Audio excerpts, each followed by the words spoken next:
네, 지난 7월 22일 날 여야가 합의로 국회에 연금개혁 특별위원회가 설치되었는데요. 2주가 지난 어제 바로 연금개혁 특별위원회 위원들이 발표가 되었습니다. 그 위원들을 소개하고요. 그 경력을 분석해 드리겠습니다.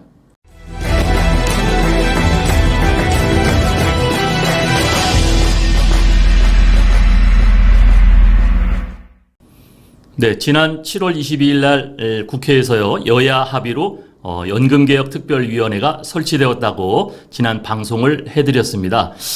윤석열 대통령은 공적연금개혁위원회를 대통령 직속으로 두겠다고 했습니다만은 지금과 같은 국회의 여소야대 구성원들의 입장에서는요, 우리 야당 의원들이 찬성하지 않으면 국회에 이 법안은 통과되지가 않습니다. 그래서요, 국회에다가 이 연금개혁특별위원회를 설치했다고 말씀드렸는데요. 지금 2주가 지난 어제 바로 연금개혁특별위원회 위원들이 전격적으로 발표가 되었습니다. 그런데요, 그 위원들의 낱낱을 저희가 분석을 해봤는데 걱정도 있고 또 기대도 있습니다. 오늘 그 내용에 대해서 말씀드리겠습니다.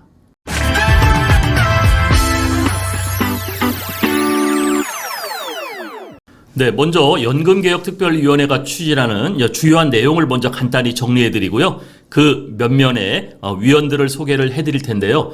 연금개혁특별위원회에서는 국가적 과제인 지속가능한 연금제도, 지난 방송에서 제가 이제 구조적 개혁과 모수적 개혁 두 가지를 말씀드렸는데 조금 어렵습니다. 그러나 풀이해보면 우리나라가 지속가능한 연금제도, 튼튼한 연금제도를 어떻게 하면 이룰 거냐, 이런 것들을 고민을 할 테고요. 두 번째는 적절한 부담과 적정한 급여의 안정적인 복지 시스템이죠. 이걸 이제 모수적 개혁이라고 그랬습니다.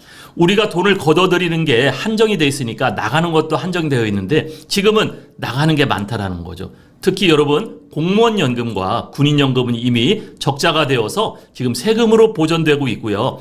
사학연금도 이제 얼마 되지 않아 적자가 날 수 있는 그런 입장에 있고요. 그나마 튼튼히 갖고 있는 게 이제 국민연금인데, 국민연금도 2047년에 가면은 이제 마이너스로 돌아선다는 얘기를 여러분 많이 들어보셨죠. 네, 그래서 더 걷고 덜 주는 이런 방향의 이런 모수적 개혁이 아마 논의가 되지 않을까 생각을 합니다. 그래서 세 번째는요, 4대 공적연금이죠. 국민연금, 공무원연금, 군인연금, 사학연금, 그리고 여기에 이제 기초연금까지 해서, 기초연금도 윤석열 대통령이 40만 원 인상을 했는데 저희들은 인상하지 말고 이거를 전 국민에게 65세 이상 전체에게 지급해달라는 그런 안을 많이 얘기했었죠. 대통령실에 사회수석이 1층 보장론으로 기초연금을 언급했다고 제가 말씀드렸었죠. 그래서 우리가 이번에 설치된 여야 합의로 된 이 연금개혁특별위원회가 굉장히 중요하다.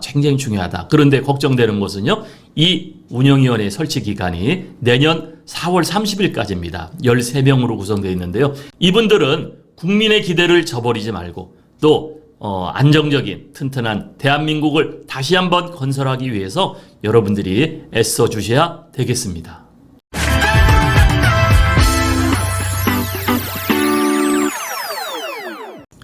네, 그러면 국회 연금개혁특별위원회 위원을 제가 한번 소개를 해드리겠습니다. 국민의힘이 6명, 민주당이 6명, 그리고 기타 정당에서 1명이 되는데요. 이 국민의힘과 민주당은요, 6명씩 12명을 발표를 했는데요. 먼저 국민의힘 주호영 위원입니다. 주호영 위원은요, 위원장을 맡고 있고요. 현재 5선 의원입니다. 이 주호영 의원은 공적연금 특별위원회 위원장을 맡아서 성공적으로 공적연금을 잘 조정했던 그러한 경험을 갖고 있고요. 현재 기획재정위원회 위원으로 있기 때문에 전체 예산이라든가 또 공적연금을 포함한 이 예산 부분에 관여를 할 수 있는 그러한 위치에 있습니다. 그래서 이 주호영 의원이 위원장을 맡고 이렇게 5선으로서 먼저 이름을 올렸습니다. 두 번째는 국민의힘 강기윤 의원입니다. 강기윤 의원은요, 이 간사를 맡고 있습니다. 각 당에서 1명씩 간사를 맡게 되었는데요. 이 강기윤 의원은 재선 의원입니다. 네, 2선이라고도 하죠. 그래서 현재 보건복지위원회 의원으로 있기 때문에 이 공적연금 또 기초연금에 대해서 잘 알고 있다라고 보여집니다. 그래서 이번에 연금개혁특별위원회에 들어온 것으로 보여지고요. 또 전 법안심사소위원회 위원장을 했었어요. 지난번에 방송할 때 이 연금개혁특별위원회에 법률 심사권을 부여했다고 말씀드렸죠. 네, 이 자체에서 법안을 발의할 수 있다고 말씀드렸습니다. 그래서 이 보건복지위원회 경험과 법안심사소위원회 위원장의 경험이 아주 연금개혁특별위원회에 적합한 그러한 인물로 보여집니다. 네, 그 다음 윤창현 의원입니다. 윤창현 의원은요, 비례대표인데 어떻게 해서 이 연금개혁특별위원회에 포함이 됐나 봤더니요, 이분은 전 공적자금관리위원회 위원장을 했었어요. 그러니까 우리가 연금개혁을 하는 데 있어서 아주 적합하신 분들이 여기에 들어왔다, 이렇게 기대를 합니다. 공적자금관리위원회, 공적자금이 지금 굉장히 부족하죠. 그래서 공적자금관리위원회 위원장 경험이 있고요. 또 이분은 경제학 박사를 가졌어요. 경제학 박사. 그러니까 이분이 시카고 대학원에서 경제학 박사를 가졌는데 아주 이 경제 흐름이나 또 국가의 어떤 이 연금 개혁에 대한 해박한 지식을 갖고 있으리라 생각을 합니다. 또 김미애 의원입니다. 김미애 의원은 초선입니다. 초선인데 이분은 현재 보건복지위원회에 있기 때문에 가능하리라 생각을 했고요. 이분이 또 맡고 있었던 게 지난번에 저출산 대책특별위원회 위원장을 맡았었어요. 그러니까 저출산 특별위원회를 맡고 있으니까 우리가 미래 세대에 대한 이야기를 하겠죠. 네, 우리가 아무래도 지금 출산율이 OECD 34개국 중에서 가장 최하위라고 말씀드렸었죠. 0.89명입니다. 둘이 부부가 한 명도 낳지 않는 시대가 지금 우리나라의 현실입니다. 그러니까 저출산 대책특별위원회의 위원장을 하면서 이러한 저출산이라든가 이 학령 인구가 감소되는 이러한 문제를 잘 알고 있기 때문에 아마 여기에 들어와서 별도의 어떤 역할을 할 수리라 저는 기대를 하고 있습니다. 또 배준영 의원이 여기에 이름을 올렸습니다. 배준영 의원은요, 현재 기획재정위원회에 있죠. 기획재정위원회가 전체 예산을 가지고 우리가 총괄하기 때문에 예산 부분이 돈의 이제 모수가 중요하죠. 그래서 모수 개혁 이런 얘기들 있다고 했잖아요. 그래서 돈이 필요하니까 이제 기획재정위원회 가지고 있어. 전에 우리가 이제 대변인을 거쳤던 그런 경험이 있습니다. 그리고 여러분들 배현진 의원은 잘 알고 있죠. 초선 의원인데 이분은 인수위원회 대변인을 했었죠. 지금도 기획재정위원회를 하고요. 또 예산결산 특별위원회를 경험을 가졌습니다. 그런데 배현진 의원이 왜 여길 들어왔을까 제 생각을 해봤는데 윤석열 대통령의 키즈라는 그런 별명도 있죠. 윤석열 대통령의 생각을 잘 읽고 있다. 그래서 아마 청와대와 또 윤석열 대통령의 생각을 서로 교감하고 교류할 수 있는 그러한 자리가 아닐까 또 생각을 해서요. 배현진 의원이 이제 6명째로 이제 국민의힘 의원으로 이렇게 이름을 올렸습니다. 네, 이번에는 우리 더불어민주당 의원 6명을 소개를 할 텐데요. 먼저 김성준 의원입니다. 김성준 의원은요, 이제 간사를 맡고 있는데요. 이분은 재선 의원입니다. 그리고 지난 상반기에 이제 보건복지위원으로 활동을 했었고요. 이분의 이력에 특이한 게 있습니다. 전 국민연금공단 이사장을 했어요.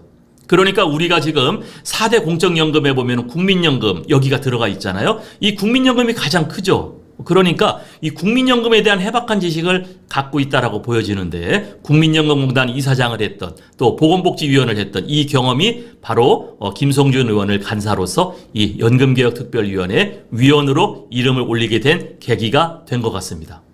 그 다음 삼선 의원입니다. 우리 김민석 의원. 여러분들 뉴스에서 자주 봤을 텐데요. 이 김민석 의원도요, 전 보건복지위원회 위원장을 했습니다. 그러니까 보건복지 분야에 이분도 굉장히 해박한 지식과 탁월한 어떤 그 안목을 갖고 있다. 이렇게 보여집니다. 그리고 예산결산특별위원회를 경험했기 때문에요. 이 예산결산특별위원회를 경험했던 분들이 여기 많이 들어와 있죠. 우리나라 전체 예산을 알고 있거든요. 그래서 우리가 공적 자금으로 뺄 수 있는 돈이 얼마나 되나, 또 기초연금으로 지급할 수 있는 재원이 가능한가, 이런 것들을 훤히 꿰뚫고 있을 것 같습니다. 네, 그래서요, 김민석 의원이 삼선 의원으로 이제 이 국회 연금개혁특별위원회 위원으로 이름을 올렸습니다. 네, 다음은 송옥주 의원입니다. 송옥주 의원은요, 재선 의원인데요. 이분은 여성가족위원회 위원장을 맡았어요. 여성가족위원회 위원장. 그러니까 여성가족위원회도요, 여기에서 저출산이라든가 학령인구라든가 또 아동수당이라든가 이런 것들을 전부 다 경험을 했던 분이죠. 그러니까 기초연금, 또 국민연금 이런 것들과 미래 세대의 아이들과의 관계도 굉장히 중요하다고 했잖아요.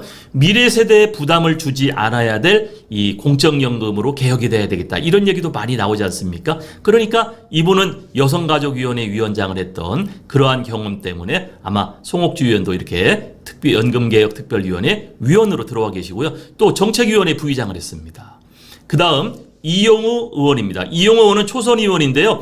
이분은요, 서울대에서 경제학사, 또 석사, 박사, 경제학을 가지고 석박사를 다 했던 그런 경험을 갖고 있어서 이분도 경제 지식이 굉장히 나름의 경륜을 갖고 있고 노련함이 있으리라 이렇게 생각을 합니다. 그래서 정책위원회 부의장도 했었고요. 이러한 경제적인 흐름을 알고 있기 때문에 또 우리가 다른 나라의 어떤 연금 제도를 비교를 해야 되기 때문에 이러한 경제학에 대한 어떤 석박사의 이런 경험들이 공부했던 경험들이 많이 도움이 되지 않을까 생각을 합니다. 네, 그 다음 5번째 이해식 의원입니다. 이해식 의원은요, 행정위원회에 현재 속해 있는데 지난번에 예산결산위원회를 가졌어요. 아까 예산결산도 매우 중요하다고 그래서 이해식 의원도 바로 연금개혁특별위원회에서 본인의 역할을 잘 감당할 수 있으리라 이렇게 생각을 하고 있고요. 또 정태호 의원이 초선으로서 올렸습니다. 이분은 기획재정위원회에 현재 갖고 있는데요. 이분은 서울대에서 사회복지학을 전공을 했어요. 그러니까 우리 연금개혁, 이 기초연금 이게 다 사회복지에 관련되어 있는 것들이죠. 그래서 다양한 경제학에서 공부했던 사람, 또 사회복지를 공부했던 사람, 여성가족위원회, 저출산 대책위원회, 또 상인복지위원회, 또 여러 가지 이러한 그 다양한 계층에서 경험했던 분들이 이렇게 연금개혁특별위원회에 포함이 되어 계십니다.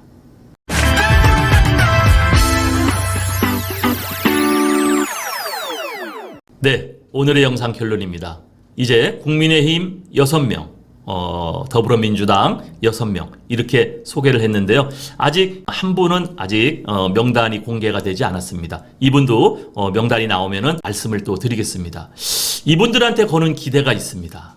그런데요, 이분들한테 또 생각되는 우려도 있습니다. 그래서 그걸 오늘 말씀드리고 여러분들에게 우리 방송은 이러한 연금개혁특별위원회에서 계속되는 회의 결과 또 방향 이런 것들이 나올 때마다 여러분들에게 바로바로 방송으로 안내를 해드리도록 하겠습니다.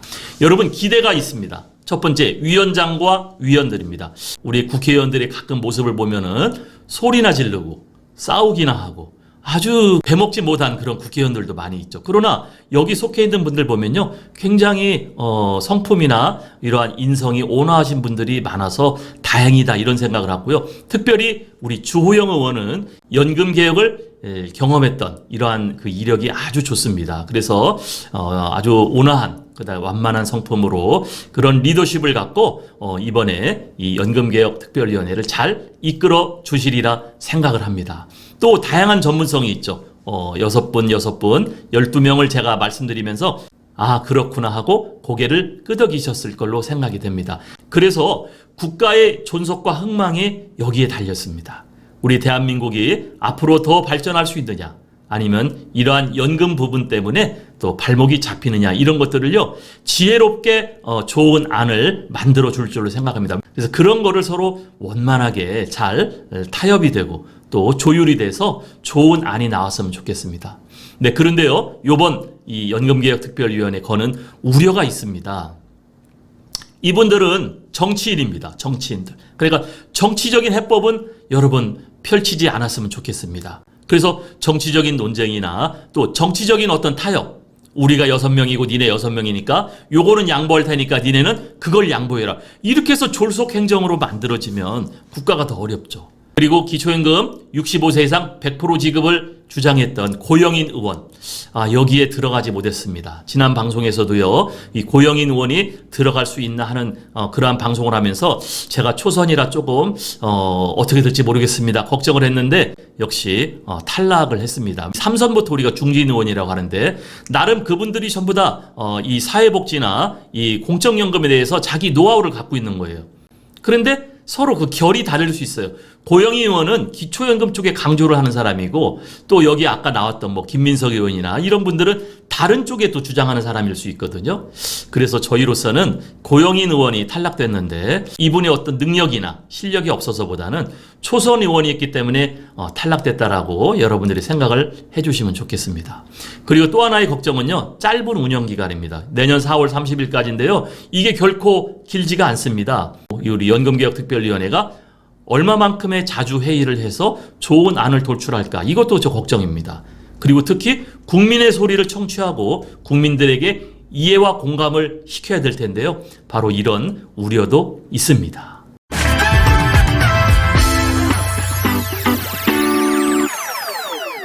네, 오늘은 국회 연금개혁특별위원회 의원들에 대한 그 낱낱이 그분들의 경력을 소개를 해드렸고요.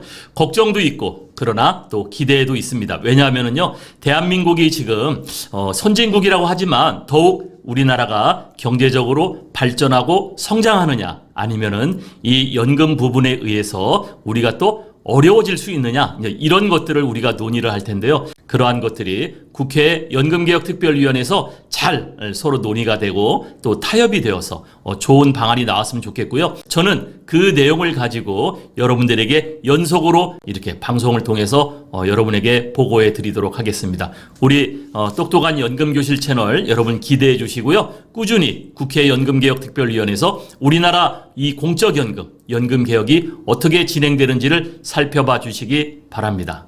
감사합니다.